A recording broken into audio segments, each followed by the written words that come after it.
So with that class, we are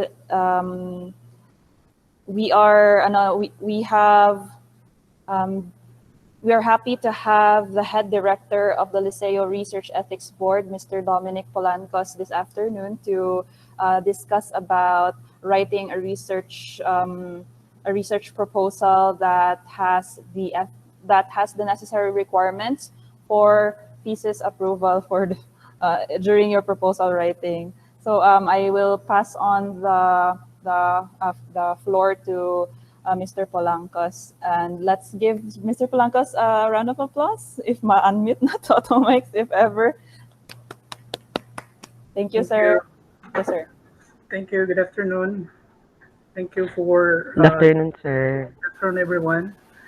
I think we really this is our second meeting prior to the orientation before set by the department, but this time would be special on your proposal or the incoming proposal. Okay, so Uh, today I'm going to discuss what are the requirements, what are the things you're going to secure and seek advice with regards to how you're going to apply your study protocol to the research ethics office. No? When I said study protocol, it is your research manuscript. No? So sa research ethics man god, the chains, the jargon are being changed. No? You will know later on what are the changes. Okay, so I always term no in the research ethics board in the office that your research manuscript is now the study protocol. Okay, or the study project. Okay, let me have my presentation.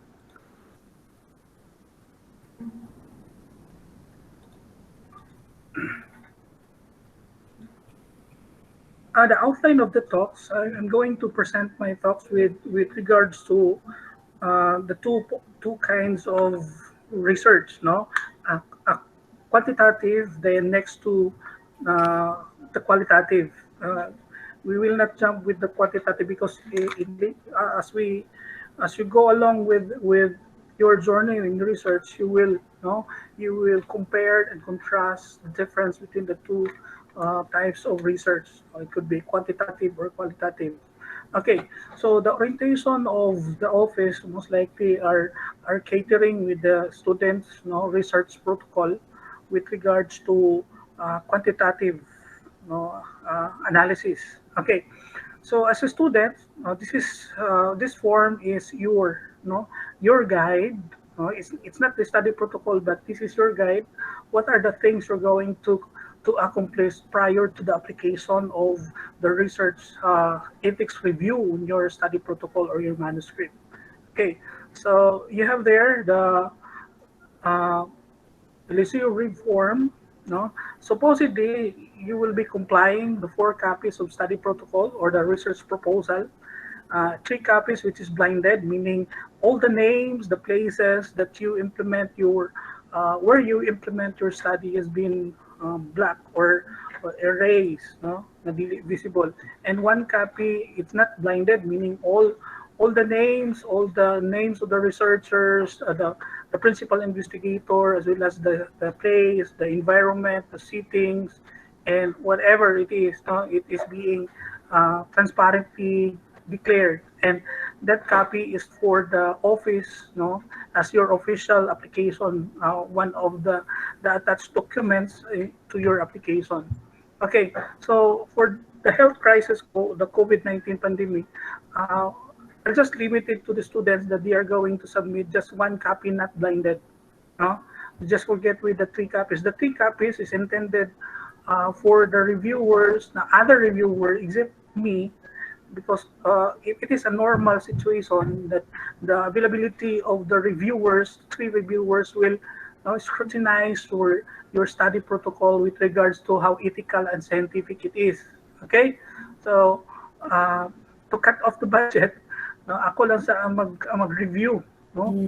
The Yes, whole the whole proposal, uh, ako lang siya mag-review and look for a certain avenue that how the office can help your study protocol in terms of the appropriateness of everything. You will know later on what is that everything. We call it the ethical considerations, no? The criterion, the assessment points, and some of the aspects that you're going to comply in the office.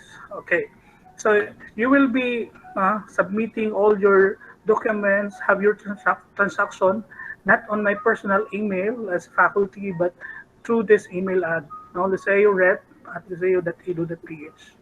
Okay, so an assumption to this orientation that uh, towards the end of your semesters, the research writing or the conceptualization of your paper and a, it goes to with the proposal. No, towards the end of the semester, you'll have your proposal. So after the proposal, no, after the proposal, there should be approval sheets of your proposal, meaning the three-man panel uh, sign your approval sheets. That is the indicator, and that is the evidence that all the suggestions, comments during the proposal has been incorporated to your study protocol, no, whatever it is. Okay, so because the office has no hold or no way of uh, policing you with imo bang gi-incorporate tanan ang mga suggestions, no?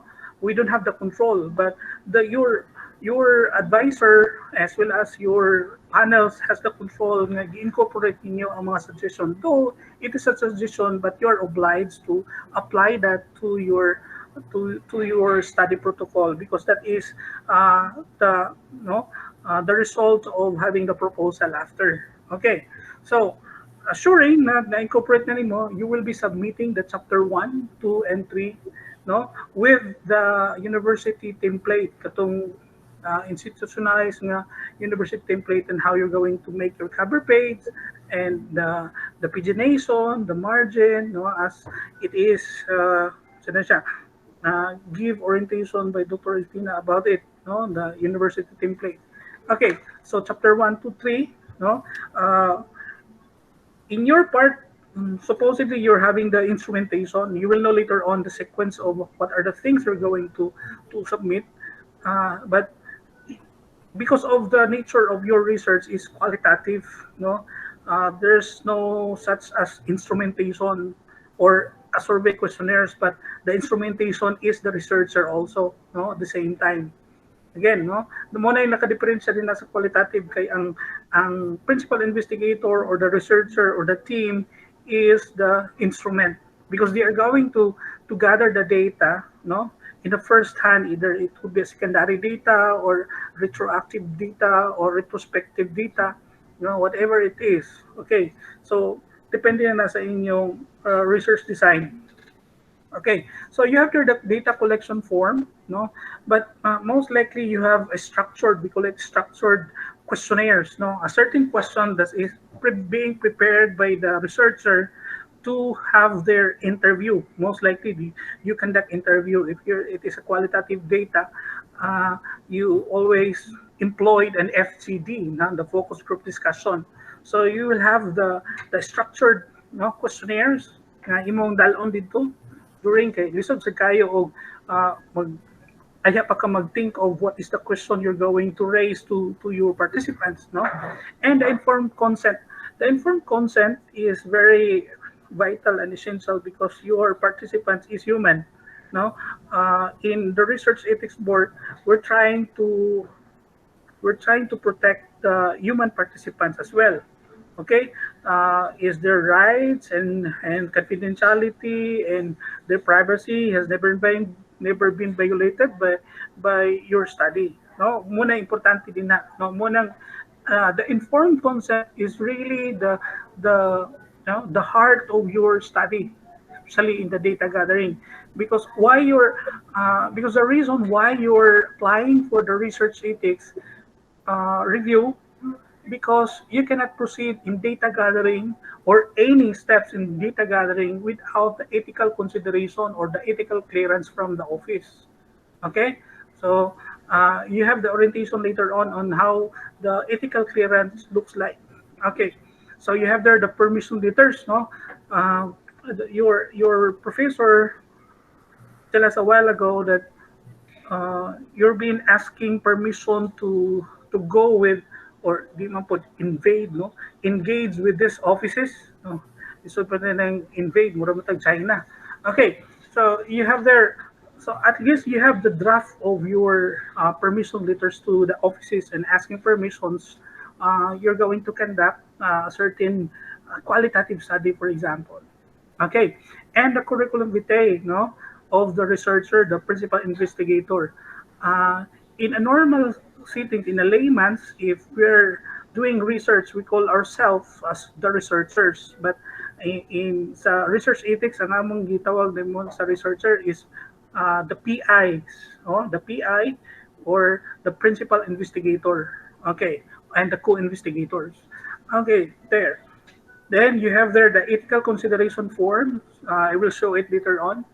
Okay, indicating the page number of each item, no, where that item located in your chapter 1, 2, or 3.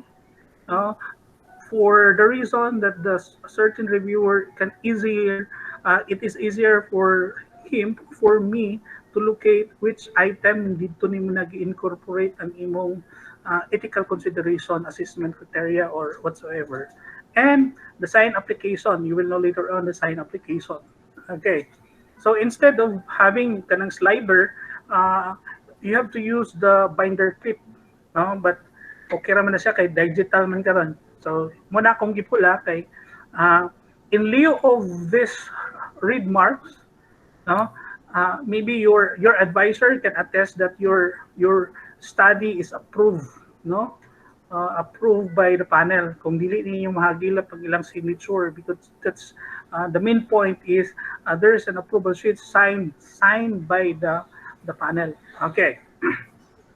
So what are you going to prepare aside from the cover page, the table of content, so on and so forth? No, because this is a proposal. Other katong mga institutional template, no, the university template, dili pa kay to kinalanon, no, because the institutional template or the university template is a complete one from cover page up to the last part, no, how you're going to prepare all those things, no. But basically, to sum up everything, what I'm going to expect from your study protocol to be submitted, aside from the cover page, is the chapter one, no? The chapter one, the elements of the chapter one, you know already that. The chapter two, the review of related literature or literatures, no? The chapter three is methodology. So what is important is I really encourage everyone to have the sequence of this. In any research you're going to look in the internet, this is the ideal sequence. No, research design first, kaya ang research settings. Okay, so most likely if you're going to browse the library, research setting ang una.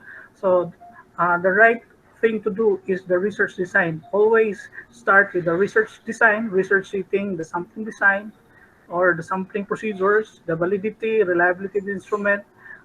Maybe you'll have to waive the instrumentation, the validity, no, because it's qualitative. The scoring procedure also, this is for the quantitative analysis, no, the quantitative research design or research type study. Then the data gathering procedure also, it's generic, no, it could be qualitative or quantitative. Data gathering procedure is always really things that you're going to incorporate in your chapter 3. And the statistical treatment, this is for this is for the quantitative statistical. There's no statistical treatment for the qualitative, but there is a data analysis. No, a data analysis can be varied. Later on, I'll be give inputs to that, no, if time permits. Okay, you have the reference, the informed consent. You will know how the informed consent later on, how it looks like. You waive the lang din ang survey questionnaires because you'll have also in replacement to the survey questionnaire, you have the structured questionnaires, no, prepared questionnaires for the participants in case you will be employing FGD. Okay, you have there the curriculum vitae, the appendix, the letter permissions. Okay, there. So that's would be the requirement, no? Next, this is what we call the ethical consideration. This ethical consideration should be incorporated in your study protocol. Most likely, some part of your chapter 1, no? And most of your chapter 3, especially on the data gathering. Okay, so these are the assessment point for the scientific design. Mo ginaunahon na, no? This is the things that the certain reviewer in terms of ethical consideration na ilang tanaw is the objectives. When we say the objectives, you have there, no? For example, this study will seek to investigate or generate a theory, so on and so forth. That is what we call your preliminary statement in your statement of the problem or general objectives. Okay, so uh, we will see to that objectives if there is the presence of the social value, no, the impact of your research to the current trends, so on and so forth. It is timely, appropriate pa with the current trends of the how it happens, no, the world, how it is being considered as there could be a future contribution to the body of knowledge. Mo man ang nag-research ta kay we want to look to that avenue nga we can contribute to the body of knowledge. Okay, so the literature review, no, is the literature review is enough or sufficient to drive your claims or your assumptions or your hypothesis, no? Na tan-awon sa siya, no, kung enough ba ang literature review. Okay, with the research design also, no, you will be identifying if it is qualitative, no, qualitative research design, blah blah blah. You have to justify uh, in your in your chapter 3, especially in the methodology, when you talk about the research design, you always have to justify why research design qualitative is very appropriate and why you use that qualitative research design to your study. No? In what instance? And the sampling design. Okay, of course, uh, we will validate is your sample enough to have your claims that this research design is uh, uh, accurate or appropriate for the study. Okay, you have their justification, no? Everything is in a form of justification. This is your guide, no, to justify, and you're going to incorporate it in your chapter 3. Okay, so the statistical analysis plan, there's no statistics in qualitative, but if there is a quantitative analysis, atong mga frequency, mean, percentage, is the correlation, person R, regression, di ba? Muna na siya. But in the qualitative, make sure you'll have your coding, how you're going to analyze the data. No, it could be possible na kanang gitawag ninyo sa inyong I don't know if it is already discussed by your professor with regards to the coding of the qualitative data, no, during the gathering. Katong gitawag na to actual coding, katong gitawag na to siya og selective coding, so on and so forth. Those are the things that you're going to justify. What are the coding for the statistical or the analysis plan, the data analysis plan, not the statistical, no? We call it data analysis plan in lieu of. Okay, so also you have there the inclusion and the exclusion criteria, meaning you will be justifying na kinsa lang ang appeal sa inyong participants, no? What are who are those people who are your samples, no, from the population. So if it is qualitative, meaning sometimes the samples are very limited, no, or the participants are very limited. For example, it needs only 10 participants or 20 or less than, no, less than 20 or less than 10, depending on the situation, depending on kind of study you have, no. So we call it sometimes convenience and quota sampling. And also, uh, you are going to justify nga ibutang gid nimo sa ikuan gid mga anytime the participants can retract or withdraw from being participants or partners of the study kung nakasen sila og rest, no, and less benefits to that, pwede na siya imo gisag i-declare to sa imong manuscript. Okay, so you have there for the handling of the specimen not applicable sa inyo, no? The PI qualification, okay, this is very important because qualitative man ang nature sa imong study. The PI qualification, the CV is not enough, no? The CV as a student is not enough to tell that you are qualified to do qualitative study. Okay, but instead, your professor, you as the principal investigators, the co-investigators, uh, will create an intervention program that would give you the the qualification to do qualitative research design. How?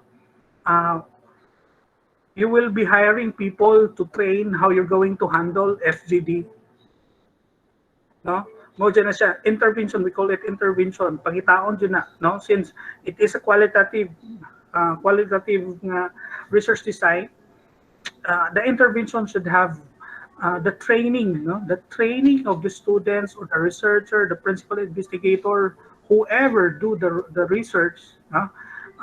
The things that how you handle people in terms of data gathering, in terms of focus group discussion, uh, in terms of how you're going to sort of face people, especially on the protocols you're going to put in your shoulders, no, in times of pandemic, no. Okay, so pangitaon na siya ang qualification. Sir Polangcos, if I may ask, sir, kay under sa conduct of study, kay we the instructor have to hold training sa students on how to do FGD and interview, sir, like a formal training within my class, sir. Yes, at least you Yes, sir. have the Okay. you have the way of helping the students, no? Okay. Okay. Okay, with their young minds, dili po Yeah. Yeah. siguro diretso na mo adto dito sa Mhm. lugar or sa offices, no? Okay, So sir. as professor or the teachers or research, maybe you have to find ways. You go out of your ways to help them, Yeah, no? exactly. Go out with your comfort zone. No, although it is very tedious and it will eat all your time looking up for the resource person. Not necessarily you, but you are looking for a resource person. Like instead of you discussing about research ethics as a preliminary orientation to the students prior to supposedly unta the orientation will be given, no, kung mahuman na sila proposal, then mag-apply sila, then I will schedule for them to be oriented. So you are doing the resource person, no, outsourcing. Yes, Okay, sir. that's a good initiative. Okay, there. The duration also, no, you will be cleared on the duration in terms of how many weeks, how many months you're going to gather the data. Na yun na siya. So sometimes if your research teacher is good enough, know how this Gantt chart is being utilized to have the duration in doing the data gathering. Okay, of course you cannot have all the years just to gather data. It should be because in the research ethics prior to the ethical clearance, it's really stated there how many months should be your ethical clearance valid. Now after that, kung dili mo man within 3 months, no, you will be sanctioned to apply again for ethics review. Okay, so that is why you're going to declare in your manuscript the duration, especially how many minutes, no, duration that includes how many minutes you're going to conduct the interview, the FGD, how many minutes you're going to do interview per participant. Okay, so naagin na siya timeline nimo na himuon. And for the ethical consideration, the main course of the ethical review, no, how ethical it is declaring the conflict of interest between the researcher, the principal investigator, to the asam niya implement ang study or to the people ng kuan ana, no, you have to declare. I will show you later on how it is being declared. Two sentences or three would be enough just to have the conflict of interest, or one statement would suffice the conflict of interest. Okay, the privacy and confidentiality, how you're going to protect, no? How you're going to protect the your participant in terms to their privacy and confidentiality, whatever data you gather, whatever you data you collect information from them, you always assured them that the data has no disclosure policy, no, dili mo i-disclose for how many years, and it is being kept in a certain cabinet, and after a few years you're going to destroy or shred o unsa ba din na ang imong buhaton. Okay, so the informed consent, I will show you later on the informed consent. No? This is very vital. Important yun yung pangitaon yun na muna una na mong pangitaon the informed consent. Why? Because you're going to persuade, you're going to recruit, you're going to invite your participants. How you're going to invite if you don't have any informed consent? Because in the informed consent, the miniature ba tawagan na, meaning the miniature lang akong i-term, no? Miniature in the sense of it is the accumulation of information from your chapter 1 up to your chapter 3. No? I will show you later on the template, the one I used to submit it during my time. Okay. The assent, no, if it is vulnerability of the respondents or participants with regards to their age, if they are under the care of their guardian and your parents, no, you need an assent form, not a consent form. Okay, so assent form is intended if ang inyong participants is underage, under the care of their guardian and parents. Okay, vulnerability, meaning you're going to declare or you're going to identify if they are vulnerable, such as mga old age or underage or under the care of their parents. Now, you should be declaring how vulnerable is your, or there is no vulnerability, there is no harm being done to them, so on and so forth. Okay, the recruitment, no, how you're going to recruit your participants. Of course, aside from the invitation, aside from the permission, that is how you're going to recruit. No, you're going to justify it in your manuscript. Unsay rest nga ilang makuha sa inyong study. No, the rule of thumb here, the benefits should be higher compared to the rest, or no rest at all. Okay. So, mo gina in a declaration. These are the guidelines that how you're going to have a narrative, no, narrative form in justifying the benefits that you can get or from your study, from being participants. Okay. Next is the incentive and compensation. Most likely, it's not. It's a normal actually nga. Manamig interview ato nami, no? Wala na pangayo pa mas okay lang sa unay thank you, but make sure you'll have to compensate with their time taken, no, by the principal investigator or the researcher. Okay, maybe you will be giving free snacks or unsa ba kada mo kuan na, not necessarily nga do the question is do really implement that, be giving them snacks or lunch. At least, no, we're trying to, depende na sa imo, it's your decision if mong hatag ba ka o dili, but it should be found in your manuscript how you're going to compensate your participants in case, no, you're trying to invite them as partners of your study. Okay, and community consideration, no, asking permissions from the offices, then how you're going to disseminate the information in terms of the result. No, talking about the result, how you're going to disseminate it. Mo ba siyang i-present or you inform your participants that this is the result of our study. No, you're looking to a certain forum or conference that would give you siguro the venue to disseminate and inform with regards to the result. Okay, so that would be the ethical considerations, no?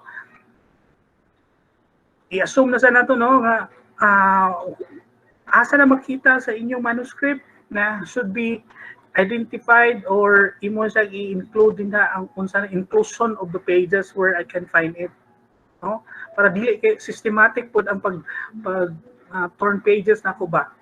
no? Para dali raw. So, because in research ethics review, it will give you a wait time of 2 weeks, no? Considering how many students applied for, no, groups, apay graduate school ng individual. Okay. So, samot na nga ako rin magbasa. Maloy sad mo, no? Okay. Okay, there. No, we assume that you incorporate everything in your chapter 3, the ethical consideration, and that's the time we're going to apply. No, follow the requirements.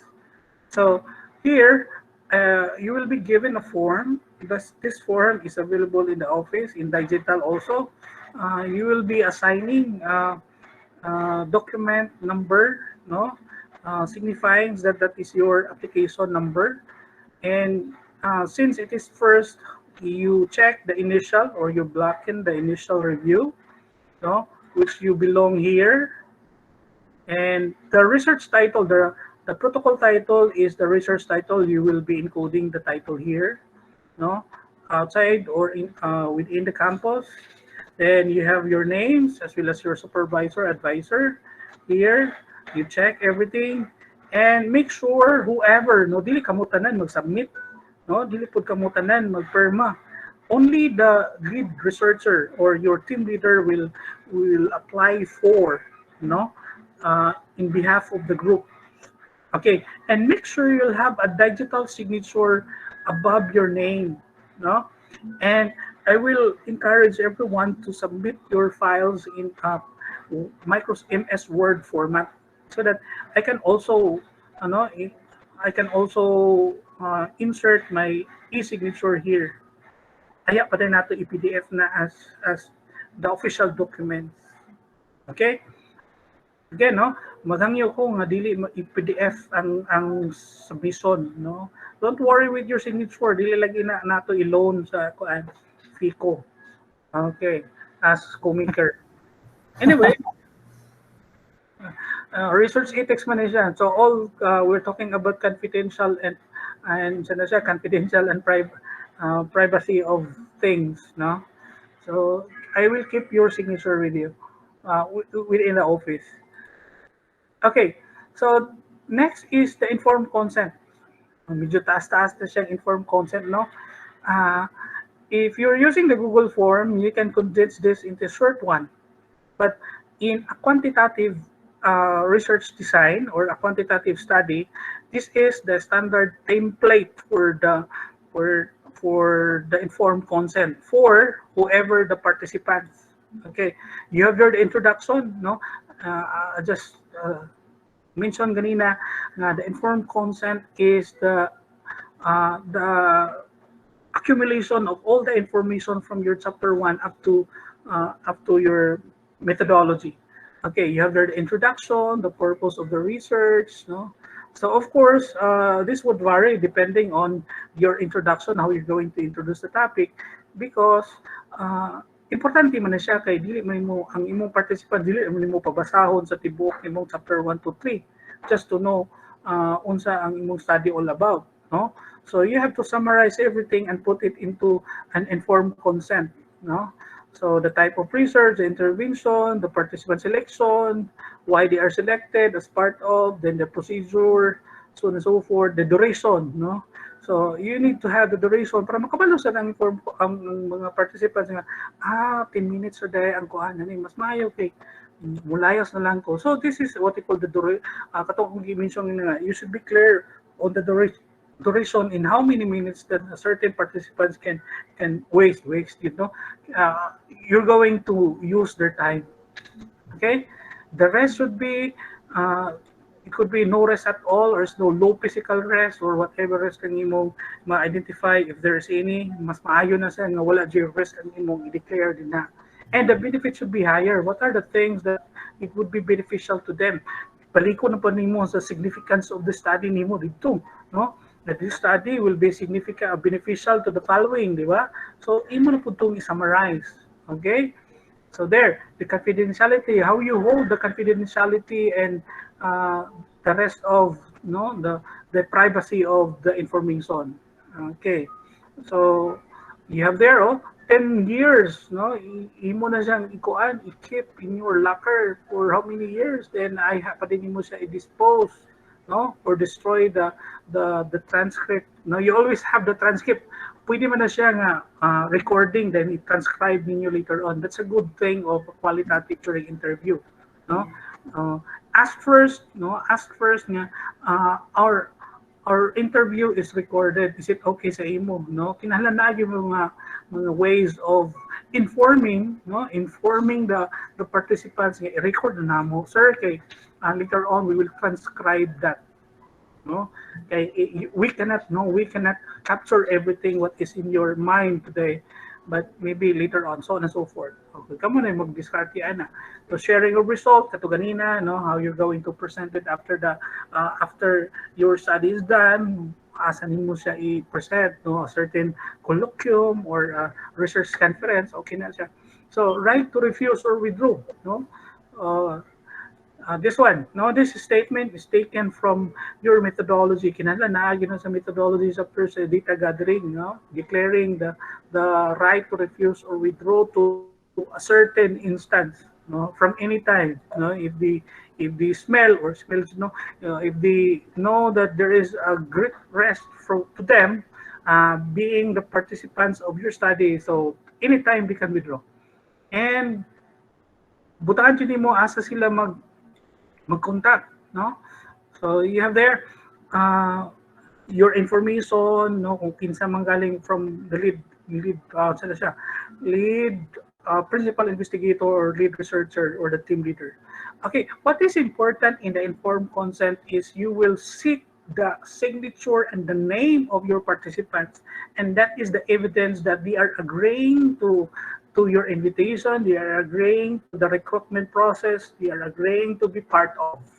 Okay, do not put any options nga your signatures, your name and signatures are optional to be shown in the informed consent, the certificate of informed consent. No, again, no, make sure you will encourage, motivate them to have their names and signature and the date nakuha nimo sila as the interview during your interview or unsa ba during the data gathering. And of course, no, the signature of the principal investigator or the researcher. Okay, so it would be lengthy, but this is one way. We call it ethical, no, ethical consideration, or ethical in doing research, the informed consent. That is how, no, we assure the office, the Liceo University, assure that we really protect our participants, our human participants. Okay. So with that, no, natay requirements, natay ethical consideration, what else?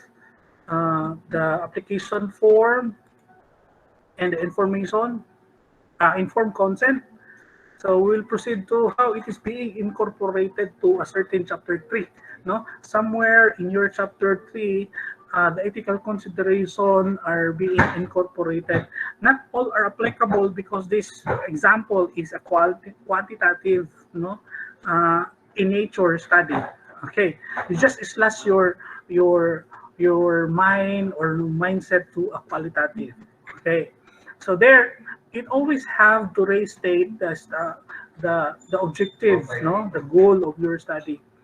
Okay, there. The research design, no, whatever research design you employ in your study, no, it is past tense, kaya humanan siya, but during proposal, it's a present tense. Okay? So, you're going to declare if it is a quantitative, descriptive, correlational, quantitative research design, depending on the nature on how your statement of the problem drives the questions. Okay. And you always justify nga qualitative, nga inani ang gamiton, especially on daghan mga kayo na ang qualitative good, no? Wait. Napalong akong monitor ngano to. Okay. Hello? Are you sorry ha? Nag-fluctuate ang akong monitor. Are you viewing? Okay, oh, makita ka, sir. Okay, thank you. So justification, a lot of justification why qualitative FGD is appropriate to your study. No, what are the purpose of doing the FGD, so on and so forth. Oh, hapit ang lasing ko. Okay, here. The data questionnaires, wala na siya, no? The research settings, no? It, if you're going to look at your research settings, how you're going to describe the environment where you're going to employ the study, make sure you will be highlight everything, no? Research setting. Mo gina siya ang kuan pitfall sa mga researcher, they miss to describe asa ang ilang research lokal. Okay? So for example, if your research locale is Liceo de Cagayan, but Liceo de Cagayan as the name is being hidden to a certain description. Okay? Because in a way that sometimes a certain institution will not mention the name of a certain agency or offices, so on and so forth. Depende na sa inyong policy. Okay, the sampling design, no? How you're going to make a sample design. This is a quantitative again, no?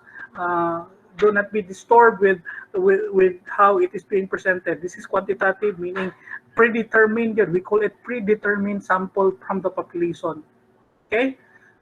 So if you have a population of one section, no, one section 45, you get sample from the 45. No, the rule of thumb is 10%, so 4.5.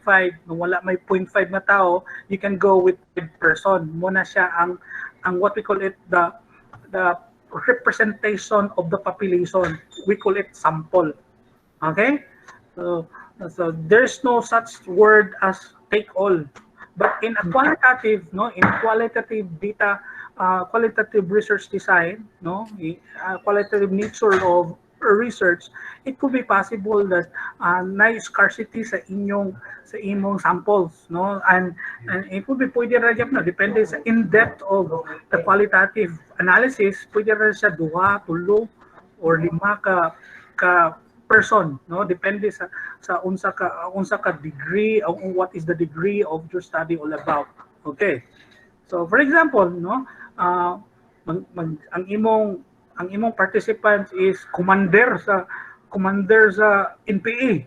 Nalisod na pangitao nimo ng commander niya you have predetermined sample of 5 commanders, no? Niya in a certain area like Region 10 usarak mo commander na madto pa kag Balikasag, madto pa kag Lanao o napatay ka din na. So ano siya, magdepende na ang participants with regards to the degree of the in-depth of the study. Okay, here, validity, no? Make sure that the validity in terms of kanang structured interview ninyo nga imong gikuan should be checked by a certain expert in the field of kanang qualitative.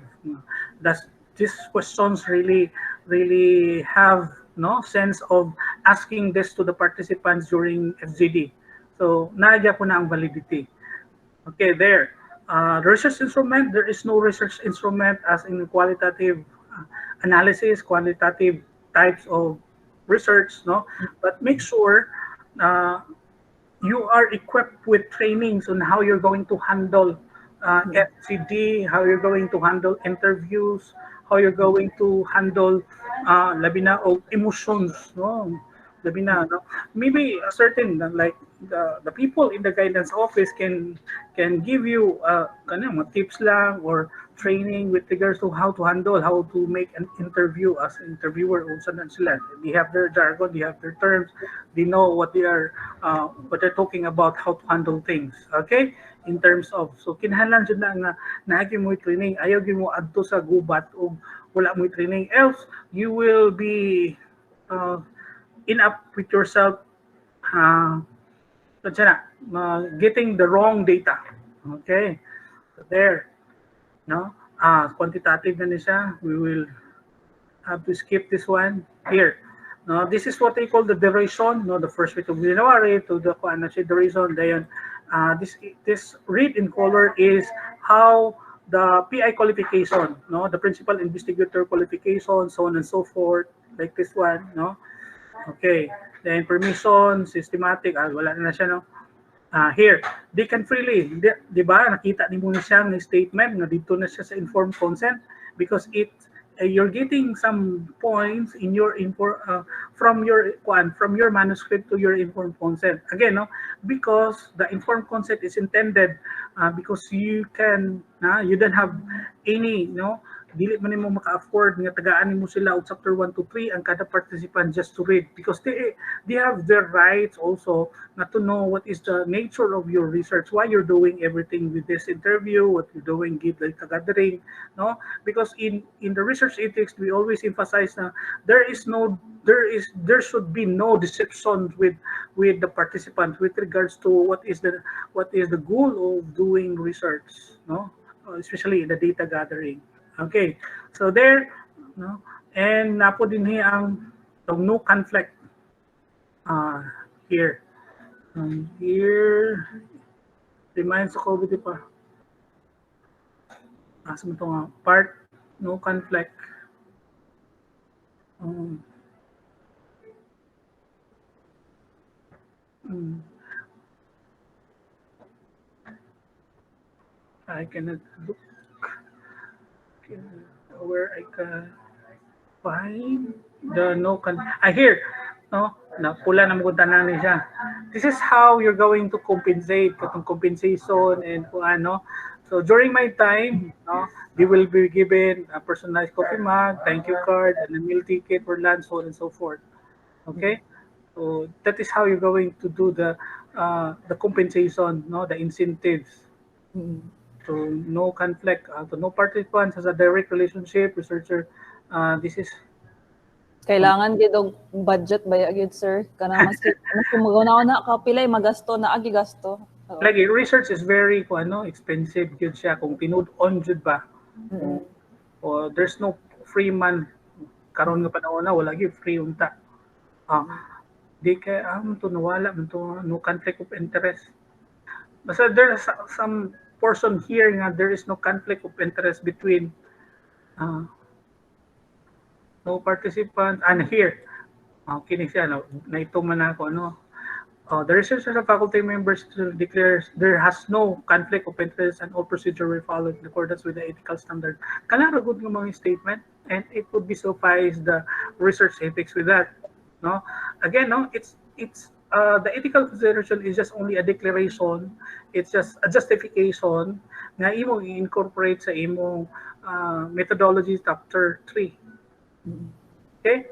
So, what are you trying to aim for the review of your study protocol?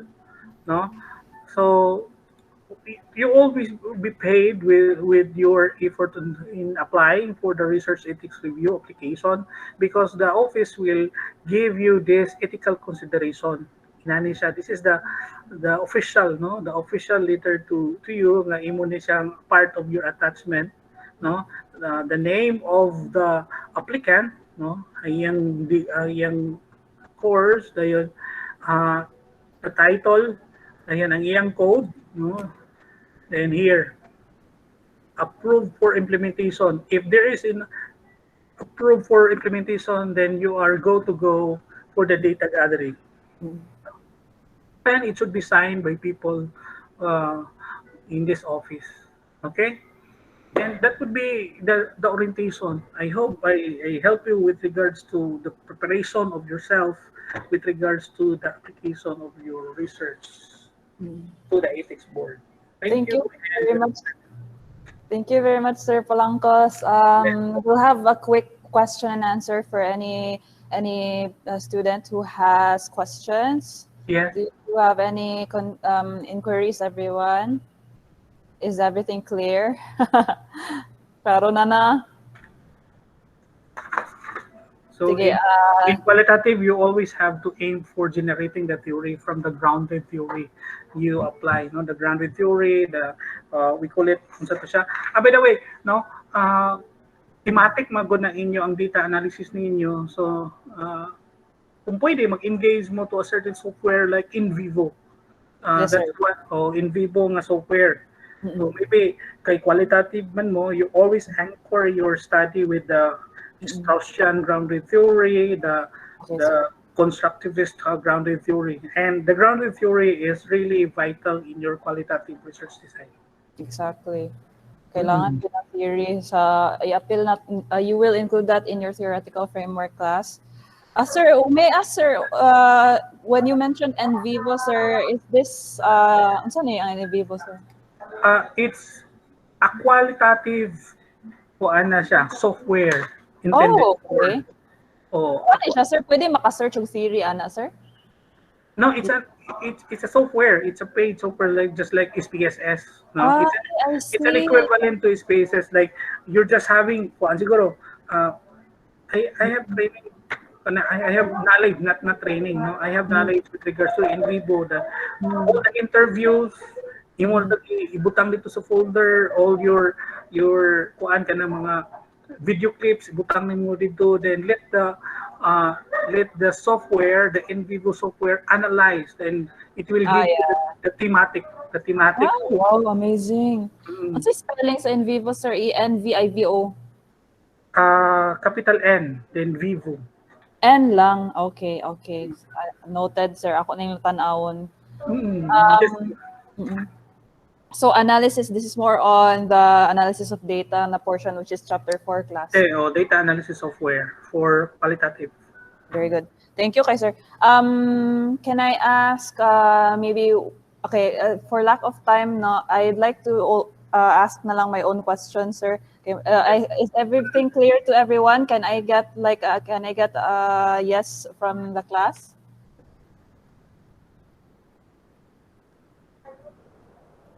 Hello, guys. Okay, so nag-yes ma'am sa chat. Okay, nag-yes ma'am si Thea o si Shana. Okay, thank you. So, my question, sir, is kanang is it like in the norms or sa research, sir, kay the approval of the proposal can be done by typically, sir, in the industry itself, sir, di ba, kay kung mag-research ang isa ka researcher, ipasa gina niya ang iyahang proposal sa isa ka institute, sir, di ba? The information will go. Or Depende na center. sa Mm. office or agency o kung sa ilang requirement. Mao. But most likely, the informed consent with that kind of template nga I shown a while ago would Mm-mm. suffice everything na they know. Not just they are browsing your chapter 1 to 3 just to look True, at true. it. Okay, So noted. make sure you have the skills in doing the informed consent, capsulizing everything what is in your manuscript. Mm-mm. Yes, sir. Those vital points. Okay, sir. Then lastly, sir, I was wondering if we can get a copy of the file, sir. Actually, we have a copy of your PowerPoint, sir. Gihatag ni Attorney Almarez sa ko. Actually, kompleto na ni ang PowerPoint, sir, nga na-share ng kaning PowerPoint of research ethics. This file, sir, this is that Attorney Almarez and I shared to our class, and all of the information that you presented earlier was already indicated in this PowerPoint, actually, that Attorney Alvarez forwarded to me. I already posted this in our Google Classroom for the students to look at. So I think more or less, sir, kompleto na din ni ang PowerPoint nga nahatag ni Attorney Alvarez. But, but during the orientation, it's just only an overview. Here is the data. Uh, That's yes, sir. good. That's good. You're recording. Yes, sir. Para For makakita now, nila. I will ask the recording also. Yes, sir. Yeah, no problem, sir.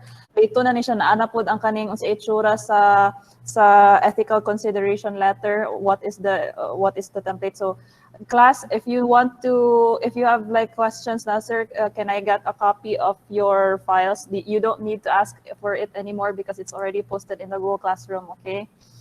I will send you the most of Pwede ka the po, sir. presentation I give it Okay. today. I'll share it with this class as well, sir, ha? Yes, you may. Okay, thanks, sir. I think that's all. So if you have no questions anymore, class, that's thanks, Mr. Polancos, for being here with us today. Thank you, sir. Thank you. Yes, Thank you. Thank you, sir. Thank Sir, magpadayon pa, mag-discuss lang gamay, Yes, sir. ma'am. You can leave. Thank you, guys. Go ahead. Yes, ma'am. Thank you. Bye, sir. Sige, class. So, thank you for kining listening to our talk on ethics review. Sige. So, temperature check. Can I ask your what were the salient points, or what so far, how are you after listening to the talk? What were the salient points that you learned this afternoon about ethics review? And so I'll just give you some time to think and then I'll ask, or if anyone wants to answer the question. Yes. Shortly, for the rest of the time, class, only 15 minutes left. I'm just going to give some announcements about the templates for the theoretical and conceptual framework, as well as the rubric for the RRL and the introduction, and then the prelim exam as well now, which I have already announced in the past few weeks kung unsa ang coverage sa prelim exam. I'm also going to give the schedule. We are going to have a prelim exam because it's necessary for you to be assessed on your knowledge on research before we proceed to the rest of the semester. So, but the prelim exam, I will just reduce the coverage lang. Some of the other coverage that I initially indicated will be covered in the midterm exam na lang. So, let me see. Can we have... Ma'am, nakoy question, ma'am. Yes, Janine. Regarding sa katong permit, ma'am, if late ni maka-suffice og permit, di may maka-take og exam, ma'am? Permit. No, it's okay, Janine. Mo-allow ko nga mag-take ang student. Pero as long as makabayad lang by finals, ang final permit ang kailangan ako pagka May, at the end of the semester. Okay? Thank you, ma'am. Okay, ma'am. Sige. So, can we ask, let's see here, CZ. Oh, wala man si CZ, no? Wala si CZ. Daniasa?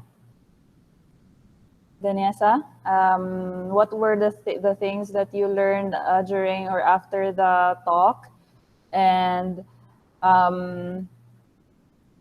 what's your initial, like, ano karon, unsa may kaning imong disposition karon?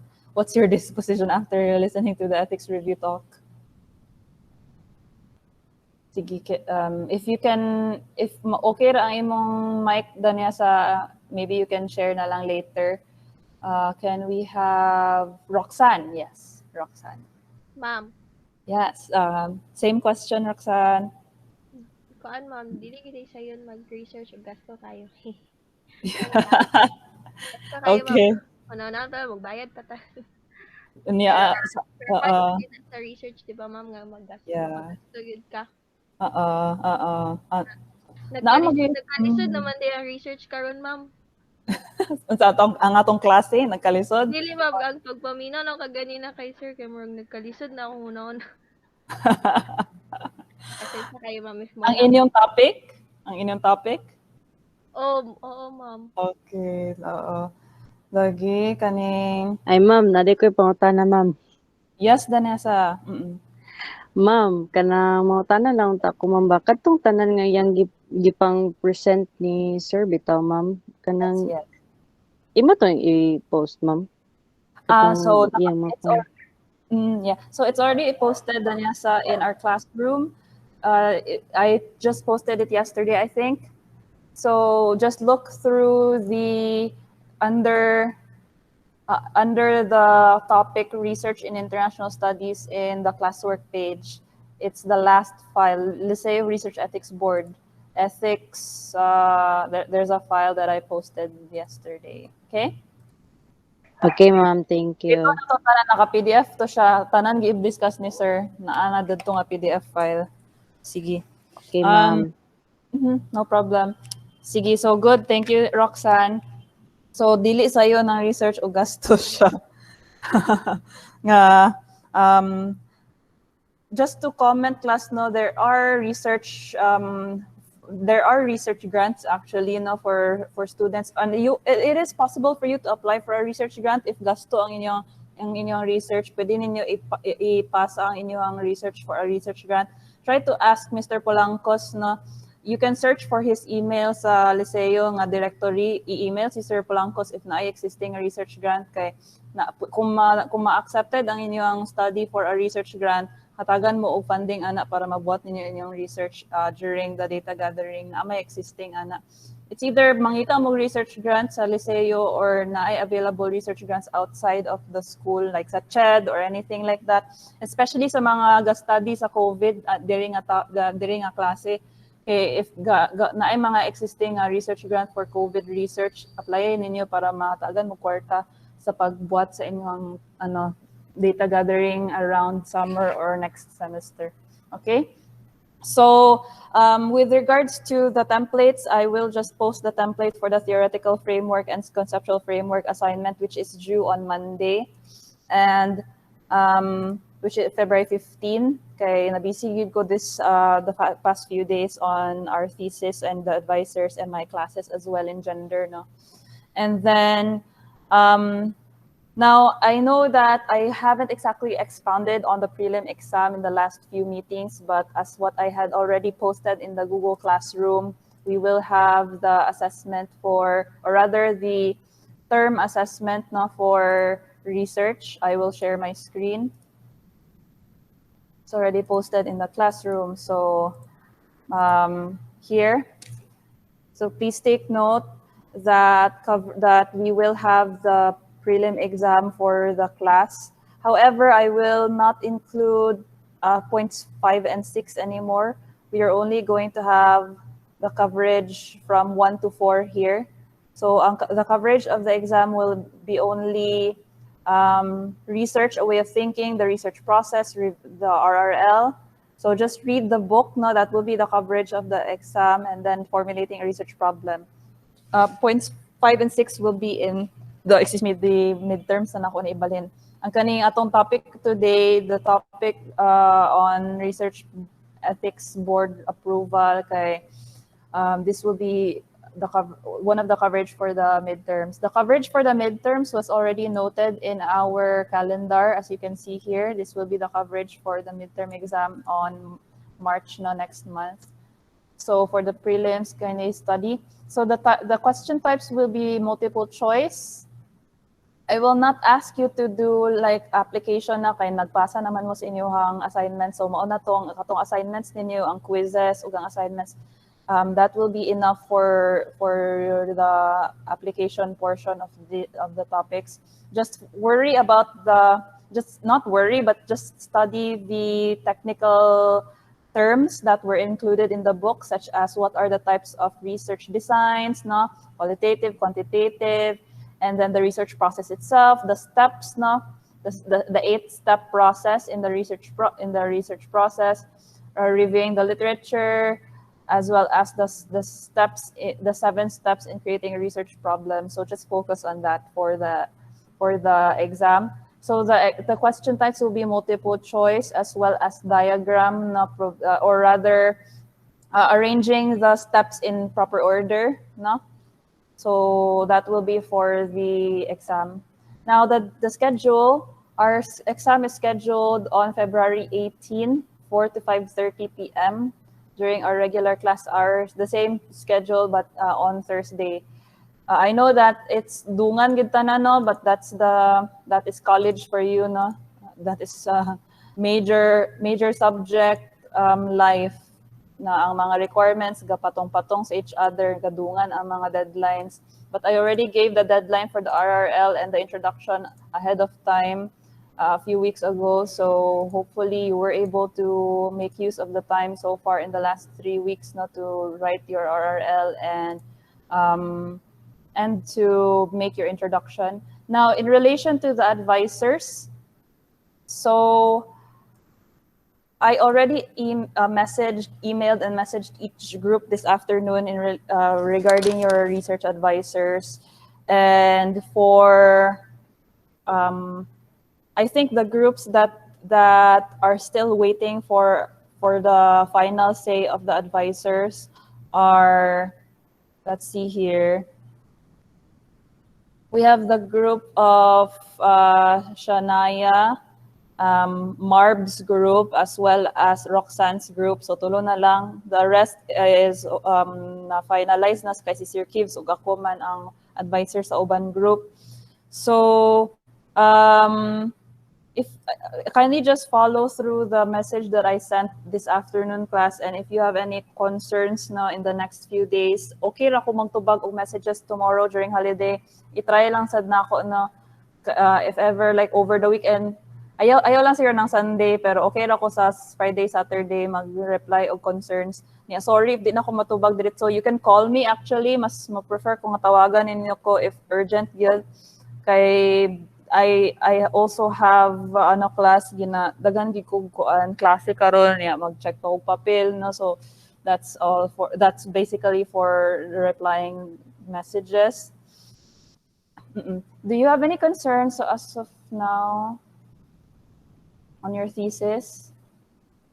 Okay, so reminder that the deadline for the RRL exercise as well as the formulating a problem exercise is this Saturday. So kindly just submit that in Google Classroom. Can I ask how is your research mga 3 minutes na lang, 3 minutes lang kanang how is your RRL or introduction writing right now? Kumusta man mo sa inyong grupo, class? If naabitay like anyone nga kaning like anyone who might be undergoing some sort of like mental nang pressure class nga dili na makaya, i-approach lang ko kay para makuan lang nako. I'm not saying that I can be your I can na ako amo attempt og kuan kanang sulbad sa problema, but I always pray for you guys baya ha, like every other like every often kay ga ampo ko para sa inyo, so kuan lang kanang ayaw ninyo ikuan siguro. Hopefully di ra kayo pressured ang thesis so far. Okay? Are we good, class? Yes, No, ma'am. mura magdili. Mura magdili. Bitaw. Sige, so good luck everybody. Nana ko gakakitaan nga mga stories ni Mary Joy, ni Elaine, og ni sabay ka nga meeting na sila. So sige, pakpak kay galing nga mo. Yes, enjoy. Ma'am, kanang katong imong gi-message sa mo ma'am ba? Yes. Magbasa jud hardbound kang Sir Kev sa Saturday 7:30 ma'am kay ano man jud ma'am working sa amo sa chapter 1 ma'am. Unsa to? Tong hardbound bitaw nga imong ginaingon ma'am. Oo. Magpasa jud mi. Wala ko majud hard copy. Dili siya hardbound ha. Ay, hardbound, hard copy. Ay. Oo, enjoy. Asi, kadjut lang enjoy ha. I-dismiss na akong class. If anyone has any questions, just stay behind. But I will dismiss you now, class. Now, no class next week because of prelims. We will meet again on February 22. Just prepare for your exam on the 18th na, and then just submit your RRL in our Google Classroom. The scoring of the RRL as well as the introduction will be posted in the classroom now once I'm finished with that, so that you'll know how you will be graded on the RRL and the introduction. And I'll meet you guys again on February 22. Good luck in your exams. Bye-bye, everybody. Bye, ma'am. Thank you. Okay. So, MJ, ingon ni Kuan, ang ingon ni Sir Kibbs kay ani magud ha. Si Sir Kibbs kay senior na siya, so dili kay siya ganahan magbasa og kanang MS Word file sa computer. Gusto niya nang na-print yun. Maura to iyahang giingon actually, MJ. Sige ma'am, kay wala pa man jud mi na ma'am. Ayaw ka bala ka.